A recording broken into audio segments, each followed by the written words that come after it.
நண்பர்களுக்கு வணக்கம். MEGT NPAC அகாடமியிலிருந்து முனைவர் மாவிஜி அலெக்சாண்டர். டிசம்பர் மாதம் 9ஆம் தேதியின் முக்கியமான நடப்பு நிகழ்வுகளை காண்போம். சிரியா தலைநகர் தமாஸ்கஸை கிளர்ச்சி குழுக்கள் கைப்பற்றின. இதையடுத்து அதிபர் பஷார் அல் அசாத் தலைமையிலான ஆட்சி கவிழ்ந்தது. 1971ஆம் ஆண்டு முதல் 50 ஆண்டுகளுக்கு மேலாக நீடித்து வந்த அல் அசாத்தின் குடும்ப ஆட்சி கவிழ்ந்ததை அடுத்து நாட்டை விட்டு வெளியேறினார். தமிழக சட்டப்பேரவை டிசம்பர் 9ஆம் தேதி கூடுகிறது. 2 நாட்கள் நடைபெறும் கூட்டத்தில் டங்ஸ்டன் சுரங்க உரிமத்தை ரத்து செய்ய கோரும் அரசின் தனி தீர்மானம் நிறைவேற்றப்பட உள்ளது. சட்டப்பேரவையில் துறை வாரியாக மானிய கோரிக்கைகள் மீது விவாதங்கள் நடைபெற்று ஜூன் 29ஆம் தேதியில் பேரவை ஒத்திவைக்கப்பட்டது. 6 மாதங்களுக்குள் மீண்டும் பேரவை கூட்டப்பட வேண்டும் என்பதன் அடிப்படையில் சட்டப்பேரவை கூட்டத்தொடர் தொடங்குவது குறிப்பிடத்தக்கது. ராமநாதபுரம் மாவட்டம் மண்டபத்தில் இருந்து கடலுக்கு மீன்பிடிக்க சென்ற மீனவர்கள் 8 பேரை இலங்கை கடற்படையினர் கைது செய்தனர். மேலும் 2 விசை படகுகளையும் பறிமுதல் செய்தனர். சமூக மற்றும் வகுப்பு நல்லிணக்கத்திற்காக தமிழ்நாடு அரசின் கபீர் புரஸ்கார் விருது ஆண்டுதோறும் தமிழக முதல்வரால் குடியரசு தின விழாவில் வழங்கப்படுகிறது. வைக்கம் போராட்ட வெற்றியின் 100ஆண்டு நிறைவு விழாவில் தமிழக கேரள முதல்வர்கள் பங்கேற்க உள்ளனர். தீண்டாமை கொடுமையை ஒழிக்க கேரள மாநிலம் வைக்கம் நகரில் 1924இல் போராட்டம் நடைபெற்றது. இந்த போராட்டத்தின் வெற்றி 100ஆண்டு நிறைவு விழா வைக்கம் நகரில் வரும் 12ஆம் தேதி நடைபெற உள்ளது. வைக்கம் வீரர் பெரியார் நினைவாக அந்த நகரில் பெரியாருக்கு நினைவகமும் நூலகமும் தமிழக அரசால் கட்டப்பட்டுள்ளது குறிப்பிடத்தக்கது. தேசத்திற்கு நாகபுரி தந்த பரிசு என்று பிரதமர் நரேந்திர மோடியால் பாராட்டப்பட்டவர் மகாராஷ்டிர மாநிலத்தின் முதல்வர் தேவேந்திர பட்னாவிஸ் ஆவார். சிவசேனை கட்சியின் தனிப்பெரும் தலைவரான ஹிந்து ஹிருதய சாம்ராட் என்று அழைக்கப்படுபவர் பால் தாக்கரே ஆவார்.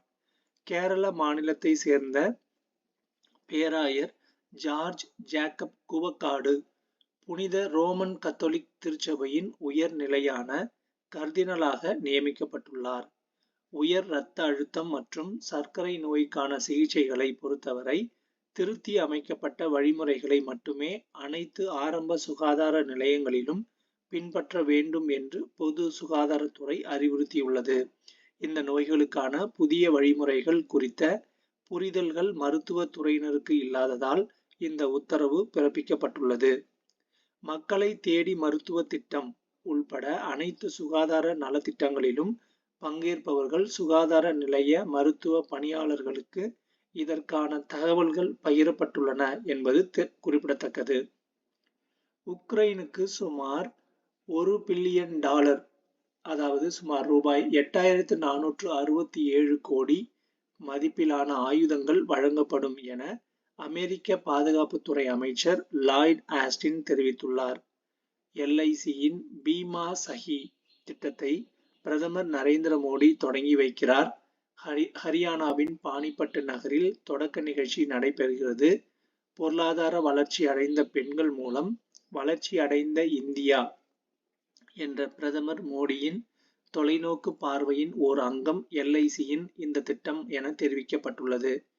இத்திட்டத்தின்படி முதல் கட்டமாக 35,000 பெண்களும் அடுத்த கட்டமாக 50,000 பெண்களும் LIC முகவர்களாக தேர்வு செய்யப்பட உள்ளனர். 18 முதல் 50 வயது உள்ள பெண்கள் குறைந்தபட்சம் 10ஆம் வகுப்பு வரை படித்திருந்தால் விண்ணப்பிக்க முடியும். கிராமப்புற பெண்களுக்கு முன்னுரிமை அளிக்கப்படும். தொடக்கத்தில் சில ஆண்டுகளுக்கு முகவர் கமிஷன் தொகை மட்டுமல்லாது கூடுதலாக ஊக்கத்தொகை பெற முடியும். முகவர்கள் அதிகபட்சமாக ரூபாய் 21,000 வரை மாத வருவாய் ஈட்ட முடியும் என தெரிவிக்கப்பட்டுள்ளது. தற்போது இந்தியாவின் பொருளாதார மதிப்பு சுமார் $4 டிரில்லியன் அதாவது சுமார் ரூபாய் 338 லட்சம் கோடியாக உள்ளது.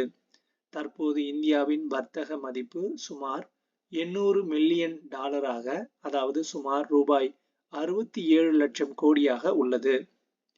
காப்பீட்டுத் துறையில் 100% அந்நிய நேரடி முதலீட்டை முன்மொழியும் காப்பீட்டு சட்ட திருத்த மசோதா நடப்பு குளிர்கால கூட்டத்தொடரில் அறிமுகப்படுத்தப்பட வாய்ப்பு இல்லை என்று தகவல் அறிந்த வட்டாரங்கள் தெரிவிக்கின்றன. இந்திய காப்பீட்டுத் துறையில் அந்நிய நேரடி முதலீட்டை, அதாவது FDI 74%லிருந்து 100%ஆக உயர்த்துதல், மூலதன குறைப்பு, கூட்டு உரிமத்துக்கான ஏற்பாடு உள்ளிட்ட திருத்தங்களை நிதி அமைச்சகம் முன்மொழிந்துள்ளது. காப்பீட்டு சட்டம் 1938, ஆயுள் காப்பீட்டு கழக சட்டம் 1956 மற்றும் காப்பீட்டு ஒழுங்குமுறை மற்றும் மேம்பாட்டு ஆணைய சட்டம் 1999 ஆகியவற்றில் முன்மொழியப்பட்ட திருத்தங்கள் குறித்து நிதி சேவைகள் துறை 2வது முறையாக பொதுமக்களின் கருத்துக்களை கோரியுள்ளது. இதற்கு முன் 2022ஆம் ஆண்டு டிசம்பரில் கருத்துக்கள் கேட்கப்பட்டன. மசோதாவில் முன்மொழிந்த திருத்தங்கள் காப்பீட்டுதாரர்களின் நலன்களையும் அவர்களின் நிதி பாதுகாப்பையும் மேம்படுத்துதல், பொருளாதார வளர்ச்சி மற்றும் வேலைவாய்ப்பு உருவாக்கம் ஆகியவற்றில் முதன்மையாக கவனம் செலுத்துகின்றன. இவை காப்பீட்டுத் துறையில் வணிகம் செய்வதை எளிதாக்கவும், துறையின் செயல்திறனை மேம்படுத்தி 2047ஆம் ஆண்டுக்குள் அனைவருக்கும் காப்பீடு என்ற இலக்கை அடையவும் உதவும் என கூறப்படுகிறது.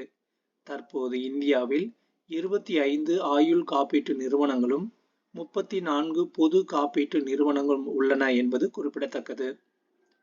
வேளாண் பயிர்களுக்கு வழங்கப்படும் குறைந்தபட்ச ஆதரவு விலைக்கு சட்ட உத்தரவாதம், விவசாய கடன் தள்ளுபடி உள்ளிட்ட பல்வேறு கோரிக்கைகளை வலியுறுத்தி கடந்த பிப்ரவரி 13ஆம் தேதி முதல் பஞ்சாப், ஹரியானா எல்லையில் விவசாயிகள் போராட்டம் நடத்தி வருகின்றனர். எல்லைகளை பாதுகாப்பதற்காக ட்ரோன் எதிர்ப்பு சிறப்பு பிரிவை உருவாக்க இந்தியா திட்டமிட்டுள்ளது என்று மத்திய உள்துறை அமைச்சர் அமித் ஷா தெரிவித்துள்ளார். அண்மையில் எல்லை பாதுகாப்பு படையின், அதாவது BSF 60வது தொடக்க விழா தொடங்கப்பட்டது. பாகிஸ்தான் உடனான 2289 கிலோமீட்டர் தொலைவு எல்லையையும், வங்க தேசத்துடன் 4096 கிலோமீட்டர் தொலைவு எல்லையையும் இந்தியா பகிர்ந்து கொள்கிறது. நாட்டின் வடக்கு எல்லையோர பகுதிகளில் வசிக்கும் மக்களை தேசிய நீரோட்டத்துக்குள் கொண்டுவர மோடி அரசு துடிப்பான கிராமங்கள் திட்டத்தை அமல்படுத்தியுள்ளது. எல்லை பாதுகாப்பை மேம்படுத்தவும், தொலைதூர எல்லை பகுதிகளில் வசிக்கும் மக்களின் வாழ்க்கை தரத்தை உயர்த்தவும் ரூபாய் 4800 கோடி செலவில் இத்திட்டம் நடைமுறைப்படுத்தப்படும் என்று தெரிவிக்கப்பட்டுள்ளது. தற்போது சோதனை முறையில் 3000 கிராமங்களில் இத்திட்டம் அமல்படுத்தப்பட்டு வருகிறது. பாகிஸ்தான் உடனான எல்லையில் இந்த ஆண்டில் இதுவரை 250 ட்ரோன்கள் சுட்டு வீழ்த்தப்பட்டுள்ளன அல்லது பறிமுதல் செய்யப்பட்டுள்ளன என்று மத்திய அரசு வெளியிட்ட அதிகாரப்பூர்வ தகவல்கள் தெரிவிக்கின்றன. கடந்த 2023ஆம் ஆண்டில் இந்த எண்ணிக்கை 110ஆக இருந்தது குறிப்பிடத்தக்கது. ஐக்கிய அரபு அமீரகத்தில் நடைபெற்ற 19 வயதுக்கு உட்பட்டோருக்கான ஆசிய கோப்பை கிரிக்கெட் போட்டியின் இறுதி ஆட்டத்தில் வங்கதேசம் 59 ரன்கள் வித்தியாசத்தில் இந்தியாவை வென்று சாம்பியன் ஆனது. புகைப்பிடிக்கும் பழக்கத்துக்கு அடிமையானவர்கள் அதிகம் உள்ள நாடுகளில் உலக அளவில் இந்தியா 2வது இடத்தில் உள்ளது. ஒரு சிகரெட் அல்லது பீடியில் 7000 ரசாயன பொருள்கள் உள்ளன. 50 நச்சு ரசாயனங்கள் புற்றுநோயை ஏற்படுத்த வல்லவை. இந்தியாவில் புகையிலை பயன்பாடு தாக்கத்தினால் 27 கோடி பேர் பாதிக்கப்பட்டுள்ளனர். அதில் ஆண்கள் 42.4%, பெண்கள் 14.2% ஆகும். இந்தியாவில் புகைப்பழக்கத்தால் 10.7% பேர் பாதிக்கப்பட்டுள்ளனர். அதில் ஆண்கள் 19%, பெண்கள் 2% ஆகும். புகையை சுவாசிப்பதால் ஏற்படும் பாதிப்பு, அதாவது புகைப்பழக்கம் இல்லாமல் 30.4% பேர் பாதிக்கப்படுகின்றனர். புகையிலை பயிரிடுவதால் மண் மலடு ஆகிறது. 1 கிலோ புகையிலை பதப்படுத்த 5.4 கிலோ மரம் தேவைப்படுகிறது. இந்தியாவில் புகையிலையால் ஆண்டுக்கு 1.74 லட்சம் டன் கழிவு உருவாகிறது. பீடி, சிகரெட் பெட்டிகளால் 73,500 டன் பிளாஸ்டிக் கழிவு உருவாகிறது. 60 லட்சம் புகையிலை தொழிலாளர்களுக்கு சரும புற்றுநோய் ஏற்படுகிறது. புகையிலையால் ஏற்படும் உடல் நலிவால் ரூபாய் 1.7 லட்சம் கோடி பொருளாதார இழப்பு ஏற்படுகிறது என்பது குறிப்பிடத்தக்கது. நன்றி.